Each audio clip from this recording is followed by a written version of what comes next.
Now, the rest of the story. Welcome back, everybody. I'm in the 8235R pulling my current favorite round baler, my John Deere 569 Premium. And running this baler makes round baling fun again. You know, back to when you first started baling with the 535 and you thought you had the world by the butt. But you don't realize how good you can have it until you start running some of this, I guess, heavier built machinery. I was kind of talked away from going with the Premium. I was actually kind of steered more towards going with the 568. The chains weren't as heavy and some of the bearings weren't as heavy. Well, the problem is that's exactly why I wanted this baler. I was told that the 569 Premiums were meant to be custom round balers. I mean, that's what the custom guys will run, and they'll just run just crazy numbers of bales through these machines. Well, to me, as a non-custom round baler, I don't do that kind of work anymore, other than, you know, helping out the random friend. Me using what's considered a heavy-duty, multiple bales run through it machine on just the number of acres that I have means that it should be a pretty reliable baler. And what did we have? I think that first year, I think we split a roll. Or was that on the other baler? Not sure. This one we've had like odds and ends, but if I ever go and buy another baler, the starting point is going to be a 569 Premium. I'd love to run two of these. If I was going to go newer, I would be doing the 560R round balers. Those are what are considered the heavy duty, get the job done balers. The 560Ms are very common, you see. I think they also run the standard round box controller for them. With the Premium here, I actually have to use an ISO monitor or a John Deere 1800. We actually have one of those. Originally with the planter, we bought that. That actually came with an 1800 Deere monitor. There's been talk about putting that in the 7600, so then we could run this baler with the 76 need be. I'm all for it. The only problem I have with it is I have all of my camera wiring, the acid applicator wiring, the extra wiring for the heavy duty battery plug for the round baler, because I have to run it directly to the battery with a heavier gauge wire. Otherwise, the wiring that is factory installed into the cab, where you can just plug in your 12 volt into the cab and make it a lot simpler just to move that monitor between tractors. I could do about 20 bales and then my net wrap would quit wrapping. Or how should I say, my net wrap wouldn't stop wrapping because the wires would get hot and then it wouldn't get the proper voltage it needed to run the net wrap actuator and run the knife and everything.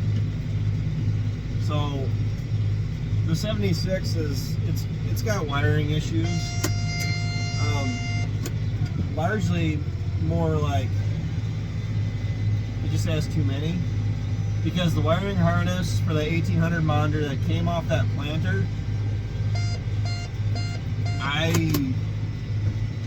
quite honestly, I would have to look at wiring it up and then running all of the excess wire and cable tying it up on the outside of the cab, because down along the seat, it's already just a mangled mess. and I don't want to be tripping over wires every time we go to use that tractor. As far as everything else that's going on, we're done with first crop alfalfa, or at least this will be the last first crop alfalfa I'll be making. I should be done here within the hour. And yields are good from what I've seen.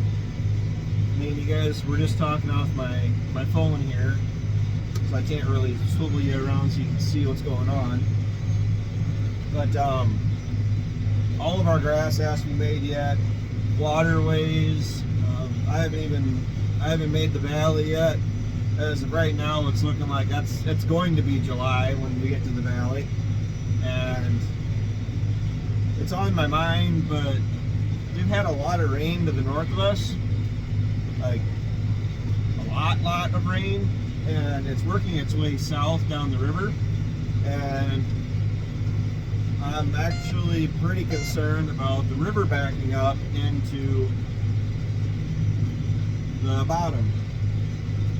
So I would actually rather leave the grass stand, because it's all standing really nice. And there's two different types of flooding that I could be dealing with down there.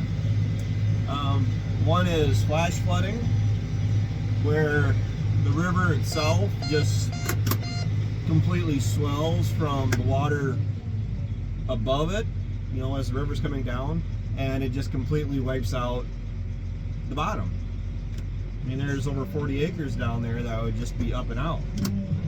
And the other type of flooding is it backing up from the Mississippi, and it actually, it's a gradual flood. I mean, it gradually builds up, and I run a higher chance of not really dealing with much damage down there. I mean, I'm really only looking for a couple inches of water on it, or a few inches of water on it, and all that grass is well over my head, so I'm not really expecting it to really hurt me too much if it does that.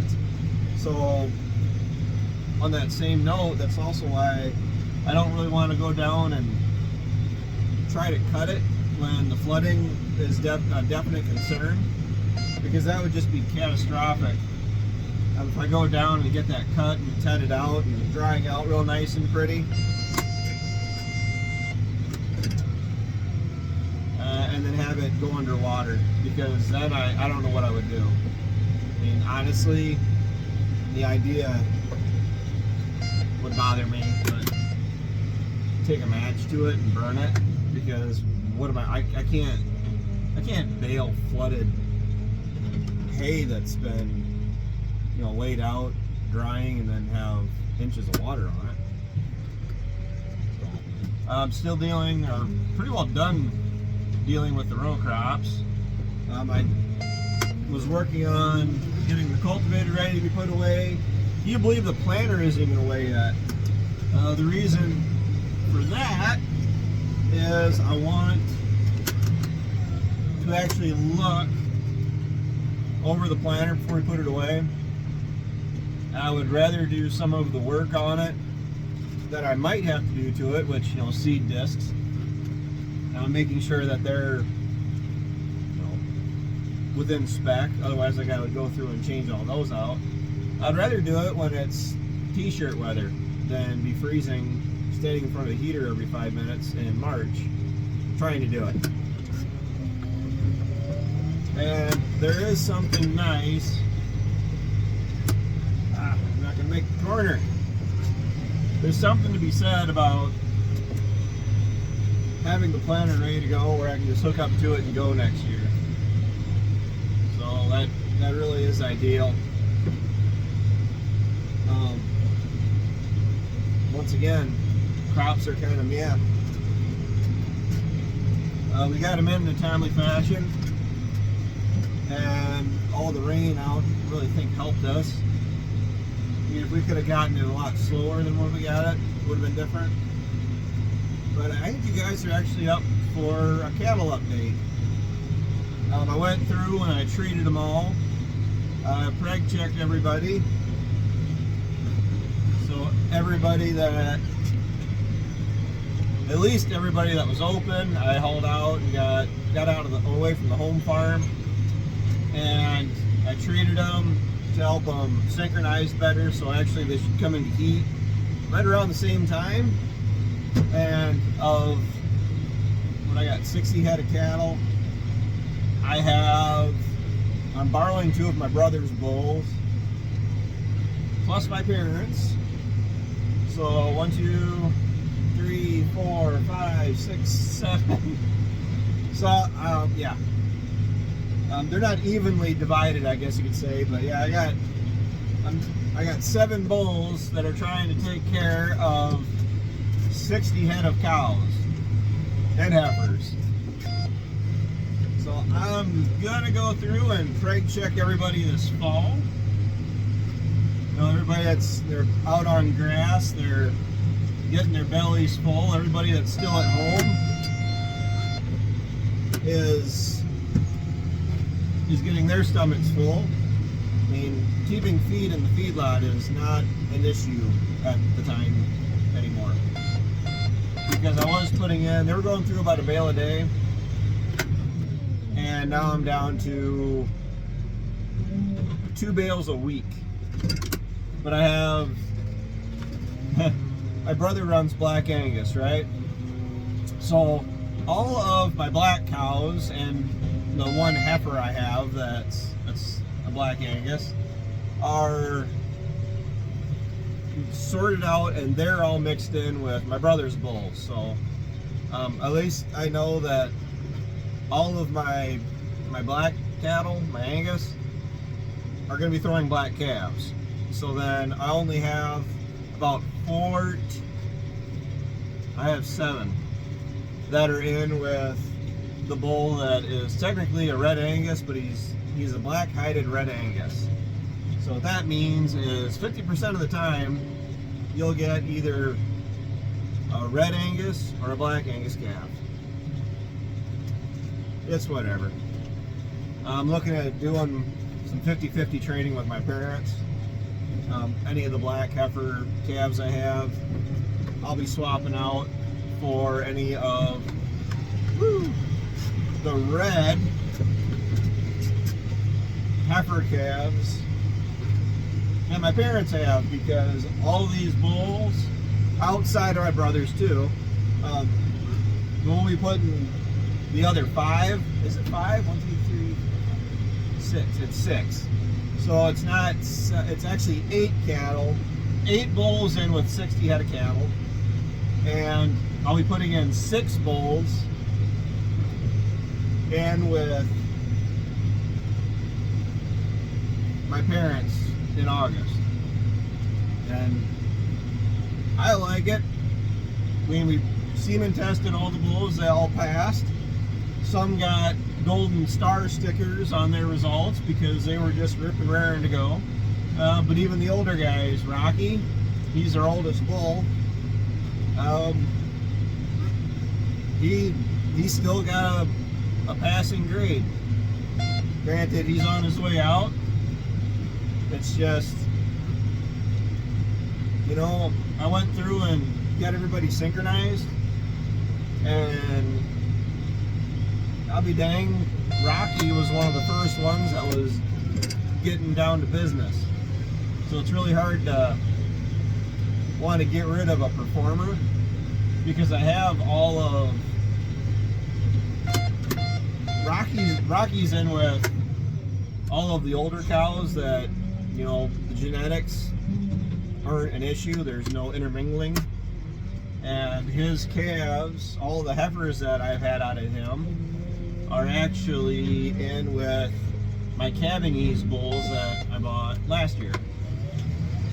And then I also bought, maybe he'd probably be considered a calving ease bull.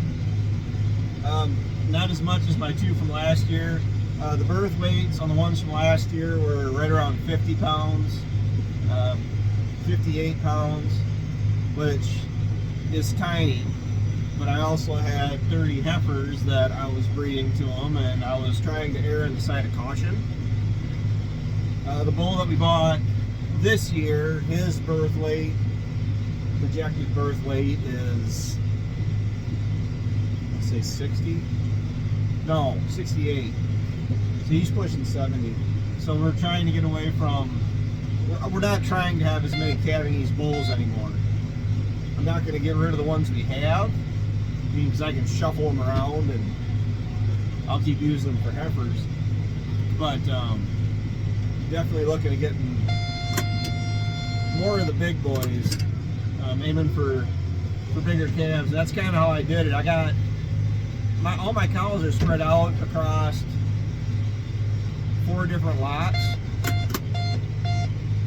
and it's kind of silly because I could have had more here, more there, but I truly did stick to body frame, older cattle. Okay, well, you're going with Rocky, and you're going with the better birth weight, growth weight bulls.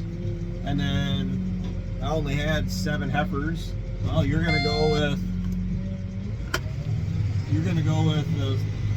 the Cavanese bull, and then I had what, 14. Plus I have 1 cow that's bred for this fall. But then I have 14 that I put in with the other bull, and I think what do they actually look for? 20. One bull can handle 20 cows. Well, I'm not that daring. I would rather have 2 bulls to 20. It's not efficient because all the money you're getting tied up in bulls. But I'm also in a situation where you can't really afford to have 20 head of cows and with 1 bull, have that bull get kicked in the testiculars. Don't joke, that's happened 2 years ago to one of Ryan's bulls. And lo and behold, his drive to get up and do his job really dropped off. I'm sure we can't really understand why, but I get it. I mean, we actually pulled him from the cows, and he still managed to breed like 4 or 5.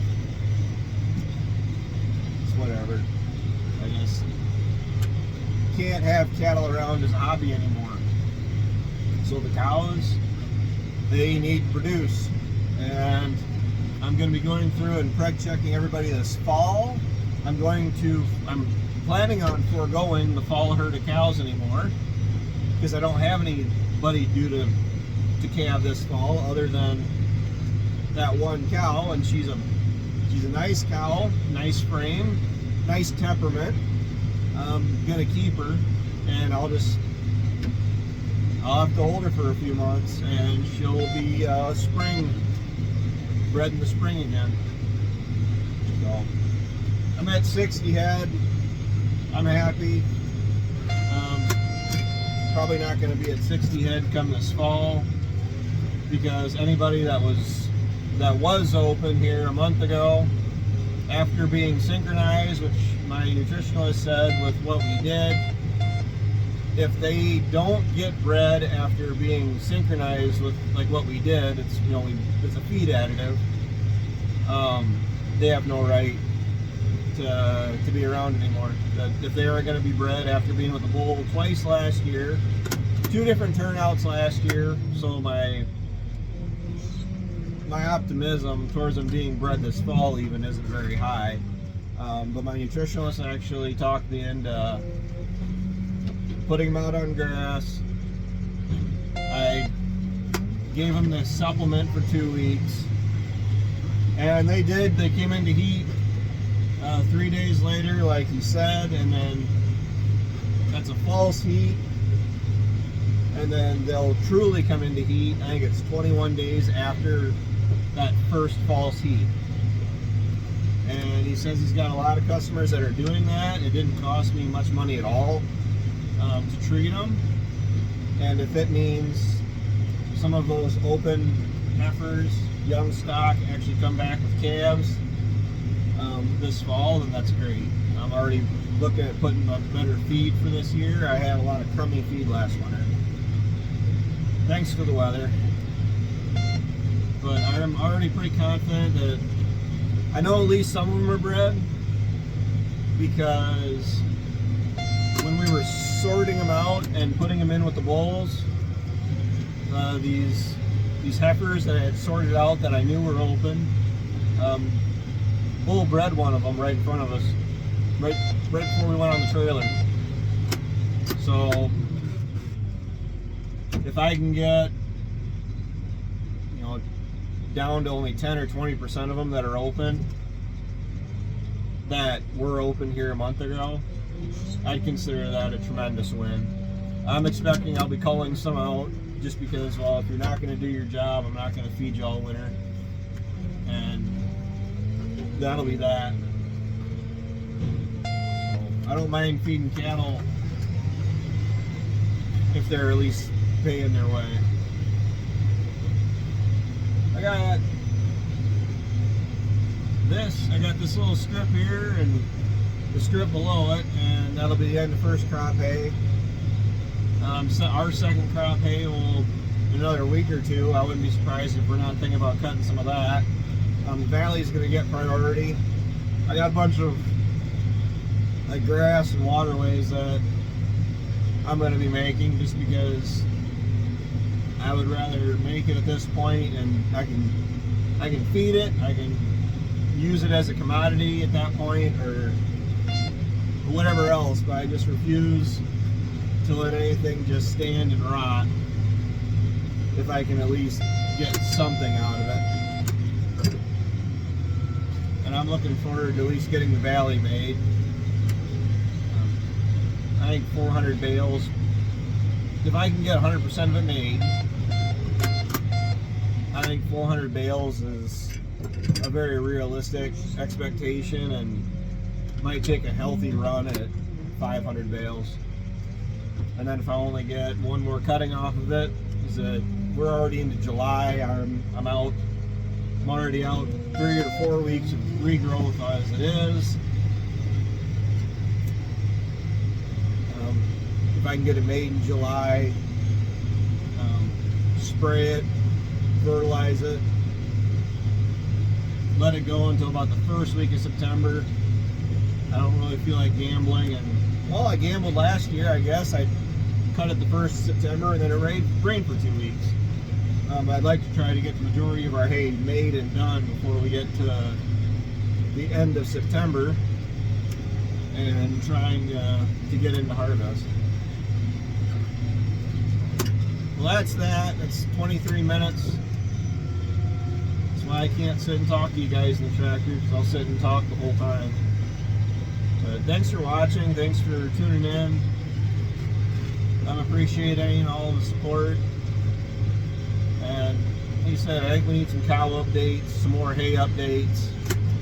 I don't see much point in doing much crop updates, because